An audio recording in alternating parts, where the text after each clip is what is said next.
ఈరోజు మాట్లాడుకోవాల్సిన విషయాలు ఎన్నో, అయితే సమయం మాత్రం చాలా చాలా తక్కువగా ఉంది.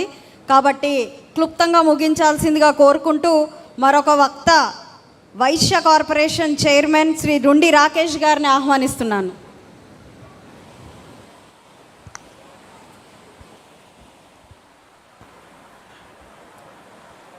అందరికీ నమస్కారం.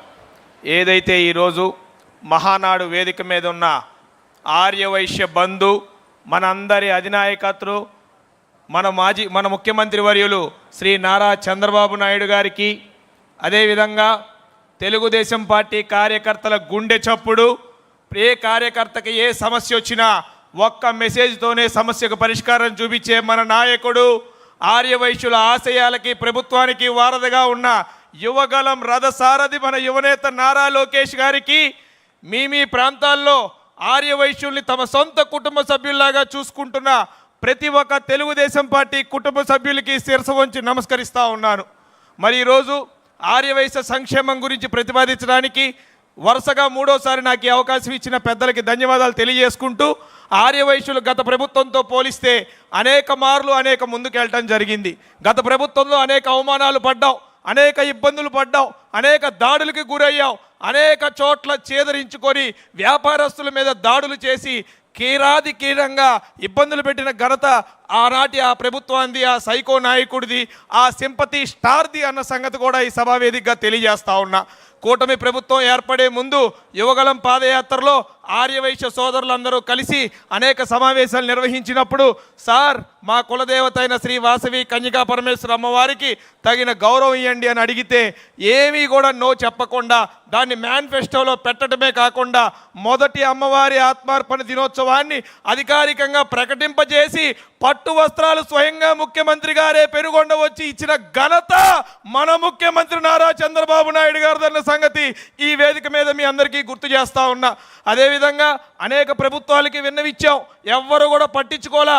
సార్ మా అమ్మవారు కన్యకా పరమేశ్వర అమ్మవారు వెస్ట్ గోదావరిలోని పెనుగొండ గ్రామంలో ఉంది, ఆ ఊరికి వాసవి పెనుగొండ పేరు పెట్టండి అంటే చూస్తాం చేస్తాం అని అప్పచ్చి తిప్పేశారు తప్ప ఎవరు కూడా పని చేయలే. కానీ మన యువనేత నారా లోకేష్ గారు మా ఆశయాలకి వారధిగా ఉండి ముఖ్యమంత్రి గారిని ఒప్పించి ఆ వాసవి పెనుగొండ రెవెన్యూ డివిజన్ని వాసవి పెనుగొండగా పేరు మార్చిన ఘనత ఈ కూటమి ప్రభుత్వాన్ని మన ముఖ్యమంత్రి గారిదన్న సంగతి ఈ సభాముఖంగా తెలియజేస్తా ఉన్నా.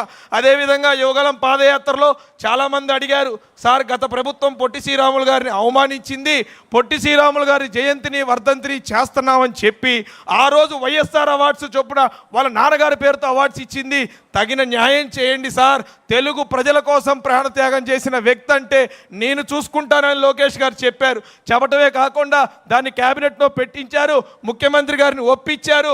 గత సంవత్సరం మహానాడు వేదికగా ముఖ్యమంత్రి గారు స్థలం కేటాయిస్తానని చెబితే ఈ సంవత్సరం మహానాడుకి దాని శంకుస్థాపనే కాదు ఇనాగ్రేషన్ కూడా చేసి జాతికి అంకితం చేశామంటే అమరావతిలో ఆ ఘనత ముఖ్యమంత్రి గారు ఇచ్చిన చొరవ యువనేత నారా లోకేష్ గారు చూపించిన ఆప్యాయతతోనే జరిగిందన్న సంగతి కూడా ఈ సభాముఖంగా మరోసారి తెలియజేస్తా ఉన్నా.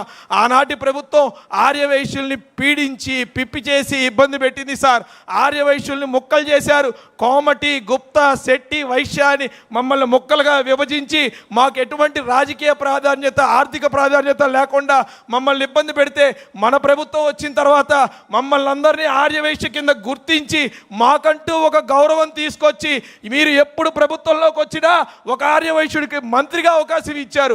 మీరు అనేక మార్లు ఎన్నో ఎమ్మెల్సీలు ఎన్నో ఎమ్మెల్యేలు రాజ్యసభ సభ్యులు అదేవిధంగా పోలిట్ బ్యూరోలో కూడా మన చిన్న వాళ్ళకి ఆర్యవైశ్యులకి మీరు ఇచ్చారంటే అది మీరు ఆర్యవైశ్యులు చూపించిన ప్రేమని ఈ జాతి ఎప్పుడు మరొదని తెలియజేసుకుంటూ, ఇంతటి అవకాశం నా వెనక ఎవరూ లేకపోయినా ఒక సామాన్య కార్యకర్త నుంచి ఆనాడు యువగల పాదయాత్రలో అన్నతో పాల్గొని కష్టపడి పనిచేసిన వాణిజ్య విభాగం అధ్యక్షుడిగా అధికార ప్రతినిధిగా నేడు ఆర్యవైశ్య కార్పొరేషన్ చైర్మన్గా మహానాడిని దూరం నుంచి చూస్తేనే ఆనందపడే నాలాంటి కార్యకర్తకి ఈ వేదిక మీద నుంచి మాట్లాడే అవకాశం మీరు ఇచ్చినందుకు ప్రత్యేక ధన్యవాదాలు తెలియజేసుకుంటూ సెలవు తీసుకుంటున్నాను సార్. చంద్రబాబు గారి నాయకత్వం, తెలుగుదేశం పార్టీ కార్యకర్తల గుండె చప్పుడైన యువనేత నారా లోకేష్ గారి నాయకత్వం, యువనేత నారా లోకేష్ గారి నాయకత్వం అలాగే విజయవాడ పశ్చిమ నియోజకవర్గ ప్రజలకు కూడా ప్రత్యేకమైన ధన్యవాదాలు తెలియజేసుకుంటూ సెలవు తీసుకుంటున్నాను సార్. Thank you.